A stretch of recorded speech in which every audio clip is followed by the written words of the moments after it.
Okay, the work that I'm going to present here is the partial and full substitution of fish meal and soybean meal by canola meal diets in diets for genetically improved farm tilapia, with special reference to growth performance, carcass composition, serum chemistry, immune response, and intestine histology. I would like to start with some introduction of my field of specialization. Aquaculture is the subsector of agriculture. It is rapidly expanding. It is fastest growing sector from the last 3 decades. It is providing the alternate solution for the livestock and poultry meat. It providing us the good quality protein at the cheaper prices.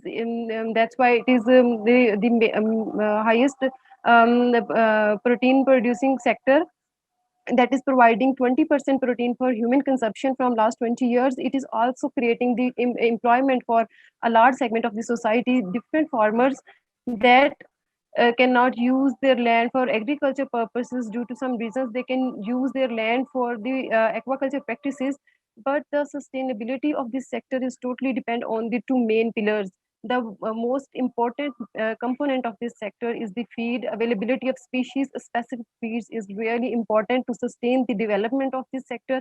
And the second main constituent of this sector is the regular supply of the healthy seed that farmers can grow their crops regularly. Feed is most important in the aquaculture industry because it is nowadays farmers are using supplementary feeds to conquer the maximum benefit or to get the maximum per unit productivity from their crop. That is why the total operational cost, 70% of the total operational cost depends on the cost of the feed, and other remaining 30% is used for the seed transportation, water expenditure, and harvesting of the animal. Why these feeds are so important in the aquaculture industry? There is two main reasons.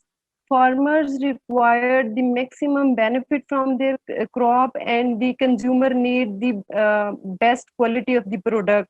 That is why these supplementary feeds, these species specific feeds, are very important to acquire the maximum benefits from the aquaculture practices. Nowadays, farmers using supplementary feeds with they have different health benefits along with the high productivity. So there are different constituents in a feed, but the most important constituent is the protein of that feed, which is required all the farmed animals to gain maximum productivity. Protein providing us the maximum productivity and maximum weight gain, that farmer can get the maximum benefit at the end or profit at the end of the crop, and consumer acquired high product quality.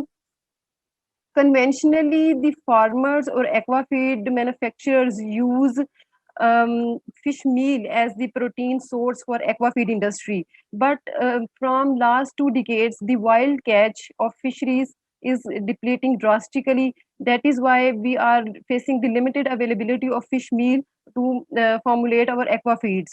Um, you can see the expansion of the aquafeed industry from last 20 years. It is rapidly expanding. The total feed production is increasing day by day, but the use of fish meal and fish oil or other fish ingredients are decreasing day by day. So to uh, cope this problem, the limited availability of fish meal and the higher prices of the fish meal, there is dire need to explore some other protein resources to develop or to sustain our aquaculture sector. For this purpose, we can there are a number of plant protein based resources that are evaluating nowadays. Farmers are concentrating, or aquaculturists are concentrating their efforts to explore and evaluate these novel feed ingredients. Soybean is one of the most important protein ingredient after the fish meal that is used in that is being used in aqua feed industry. But the consumption of soybean is also limited, because other feed industries like feed industry, horse feed industry, livestock and poultry, they are also using the soybean in their feeds, as well as humans are also consuming soya in the form of beans. So the soybean consumption is also facing a big competition with other feed industries. So to solve this problem, um, we should need to explore some other local ingredients that we can use in our aqua feeds, that can we can grow our fish and other aquatic species.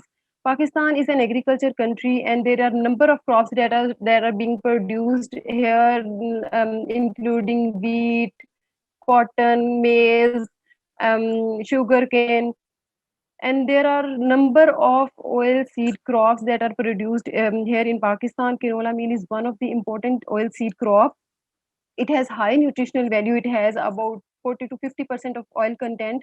After the extraction of oil, the remaining part is known as the meal. This meal has high nutritional value. It has about 38 to 45% of crude protein content, with along with the well proportionate content of the protein synthesis of amino acid. It is also a rich source of some micro minerals micro minerals and some important vitamins, including choline, biotin, folic acid, niacin, riboflavin, and thiamine. The species which I have used in this study is the tilapia, genetically improved farmed tilapia species.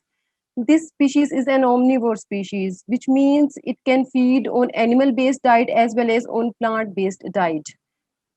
This species nowadays is a favorite species for the farmer here in Pakistan, as well as in internationally aquaculture sector, global aquaculture sector, because it has short production period. That is why it is also called as aquatic chicken or aquatic weed or aquatic broiler, because it grow in the shorter period of time, so farmer can get two crops annually. So it is highly profitable for the farmer. It can culture in easy culturing techniques like monosex tilapia culture and polyculture with other carp species or some other catfish species. It can adapt to changing lifestyle very easily. We can grow in lower environmental conditions, like it has low DO requirement. It has low temperature resistance, so we can grow it easily. It has good international as well as local market. It is a good candidate for value addition, as well as its skin is used in other leather products like bags and belts, and so on. Additionally, consumers are also preferring this fish because it has good taste and it has less intramuscular bones. The nutritional value of the tilapia meat is also very high, and the per kg price of tilapia meat is comparatively low than carp as well as cat species. So the aim of the present study was to formulate genetically improved farm tilapia diets that can we can design by using local plant products, local plant material or their byproducts for the replacement of fish meal and soybean meal, without compromising the productivity of this fish. Thus we can reduce the cost of imported ingredients like soybean and fish meal. There are a number of criteria that we used to evaluate a new feed ingredient before its commercial application. The most important first and the most important criteria is the growth performance of that farmed species and the feed conversion ratio of that ingredient. So my first objective of the study was to evaluate the effect of canola meal based diet on the growth performance and feed conversion ratio of the tilapia species. The second objective of my study was to optimize the inclusion level of this test ingredient on the basis of the productivity of the tilapia. Additionally, as I discussed earlier, that the health of the farm animal is very important, because the preferences of the consumers have been changed from last few years. They are um, farmers are concentrating their efforts toward the health of the farm animal before the consumption of the meat or other products.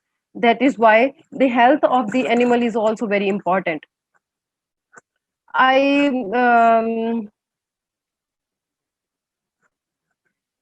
The fish seed for this study, the fish seed was acquired from another institute, University of Veterinary and Animal Sciences, Lahore, Pakistan. Fish was acquired at the fingerling stage with the mean initial weight of 4 grams, and the experimental diets were formulated. For the formulation of experimental diet, I acquired these raw ingredients: fish meal, soybean meal, canola meal, corn gluten meal, wheat flour, rice polish, cod liver oil, and micro minerals like vitamin and minerals from a local market. And diets for the dry ingredients were grounded, weighted, and mixed. After that, the cod liver oil was added, and water was 20 to 30% was water was added to form a suitable texture of the dough. And then these different doughs was used to form the pellets of the pelleting, pass through the pelleting machine to form the pellet forms of the diet. These are four different formulations, five different formulations. With one is the control diet, in which we use the conventional feed ingredients which are imported: canola meal, fish meal, and soybean meal. On the next, the D2 or next diet, we use 25% supplementation of canola meal, and 25% soybean and fish meal was replaced. And subsequently 50, 75, and 100% supplementation was used in D3, D4, and D5. D1 was control, while D5 was 100 control with fish meal and fish meal and soybean meal supplementation, while D5 was supplemented with 100% supplementation of canola meal. The experiment, a completely randomized experimental design was used for this study. We have total four diets. One was control, and the other four was supplemented with 25, 50, 75, and 100% supplementation of canola meal. Each diet was applied to three replicate: R1 indicate replicate 1, R2 indicate replicate 2, and R3 indicate replicate number 3. Each diet applied to three replicates, and each replicate was contained 20 fish specimens. The feeding protocol and water quality measurements was kept similar for all the dietary groups and for all the aquaria. Fish were fed at the rate of 3% of the wet weight on daily basis in two feeding sessions. One feeding session was on morning and one was on evening. On 6 days in a week, using hand-fed method, the temperature of the water, dissolved oxygen in the water, and pH of the water was monitored on daily basis using digital meters, and their ranges was calculated. Natural photovideo period was provided throughout the feeding experiment, and 24-hour aeration was also provided to sustain the dissolved oxygen content in the water during the experiment. This feeding experiment lasted for 120 days or 4 months. After the feeding of 4 months, in section A, we evaluate the growth performance. The initial weight was recorded at the start of the experiment, while the final weight was started at the end of the experiment. While in this growth or increase in weight was also observed after every 14 days, and final weight was recorded at the end of the experiment. So that we can get the weight gain or weight gain percentage of these species in the bulk. Similarly, survival rate was calculated by calculating the number of fish at the start of the feeding experiment, and final number of the fish was calculated at the initial number was calculated at the start of the feeding experiment, and final number was calculated at the end of the experiment. The remaining feed particles during the feeding session was collected and dried and stored to calculate the feed conversion ratio of the feed, and similarly protein efficiency ratio was calculated. All these standard equations was used to evaluate the growth performance. At the end of the experiment, body indexes of somatic studies was performed by harvesting the fish, and visuosomatic index and hepatosomatic index of the fish was calculated to study the effect on the somatic indices of the fish. Similarly, the carcass composition of fish was calculated to evaluate the effect on the whole body composition. Fish was 5 fishes was pulled from each aquaria and dried using oven drying technique. Then it is crushed in the powder form. This powder samples were used for the crude protein analysis, ether extract analysis, dry matter, and ash. Crude protein was evaluated by the calculating the nitrogen percentage by multiplying 6.25 by the Geldhal method. Ether extract was evaluated by using the Sockstack method. Dry matter was evaluated by using oven drying technique, and ash was evaluated by using the furnace burning in the furnace iron technique at the 650 degrees Celsius. Using all these techniques are using AOAC protocols, using by following the AOAC techniques, by using for the evaluation of these technique for the evaluation of dry matter carcass composition of the species. In section B, the serum profile of fish fed with these control and canola meal based diet was evaluated. Transaminase enzyme activity was calculated, as well as total protein, glucose, albumin, cholesterol, triglyceride, urea, uric acid was calculated to evaluate the serum metabolites. In section C, we examine the histology or effect of these different formulations on the gut histology, as gut is one of the most important organ, that is the main site for the nutrient absorption and utilization. So we evaluate the histology of gut. There are four different histological traits per set: mucosa and submucosa. A scale was used which is previously described. One stands for the normal physiology. As the number of scale increase, the degree of variation in the morphology of the intestinal trait is increased. Width of lamina propria, mucosal fold length, and width was also evaluated, as well as vacuolization was evaluated. Moving towards the result section, Table 1 shows the growth response and feed utilization of gift fed with canola meal based diets. The initial weight for all dietary treatments was kept constant. The final body weight of fish species was evaluated at the end. There was no significant difference in the D1, D2, and D3. While when we move towards the D4, that was supplemented with 75% supplementation of canola meal, it has a significantly decreased weight gain.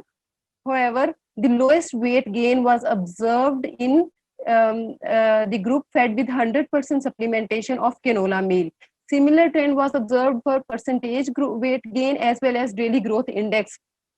Survival rate was not significantly different among first four dietary groups, where lowest was observed, whereas lowest was observed in the canola meal supplementation with 100% supplementation of canola meal.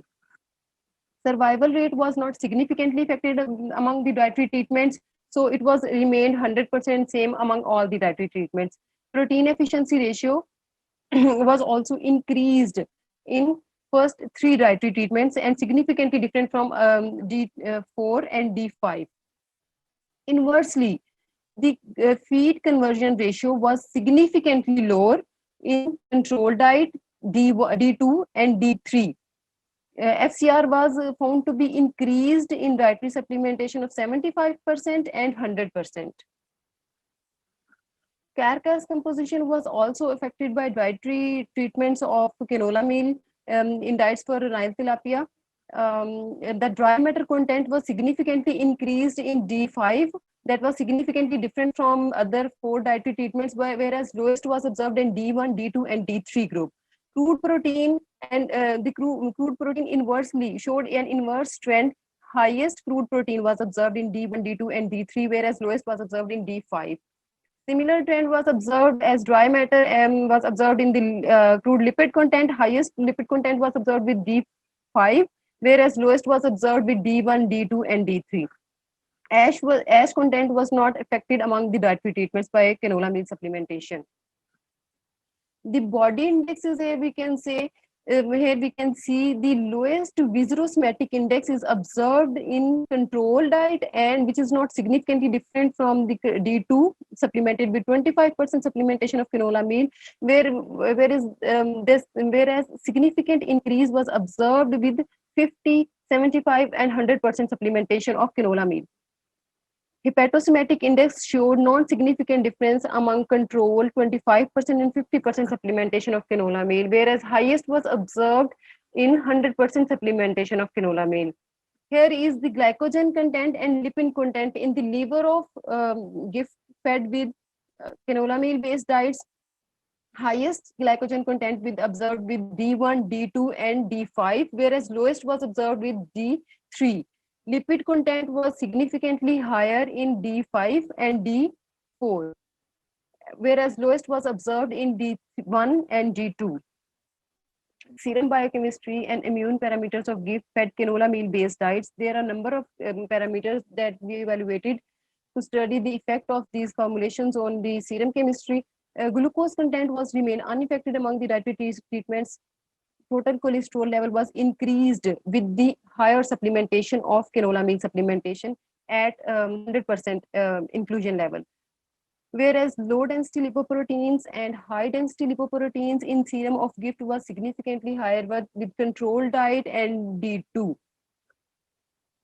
Triglyceride content was also significantly higher with D5 supplementation, as well as blood urea nitrogen and creatinine was high in D5 supplementation group. The immune parameters were also studied. The lysozyme activity was significantly higher in group, which was not in group control diet, which was not significantly different from D2 and D3, whereas lowest activity was observed by D5. Similarly, complementary C3 activity was also significantly higher in first three dietary groups, which was significantly different from the other two dietary groups. This is the total protein and albumin content of the serum of tilapia fed these different formulations for 16 weeks. Significantly higher concentration of serum total protein was observed in first four dietary treatments, up to 75% supplementation of canola meal, whereas lowest was observed in D5, and similar trend was observed in the albumin concentration of the serum. The activity of transaminase enzyme activities was also studied.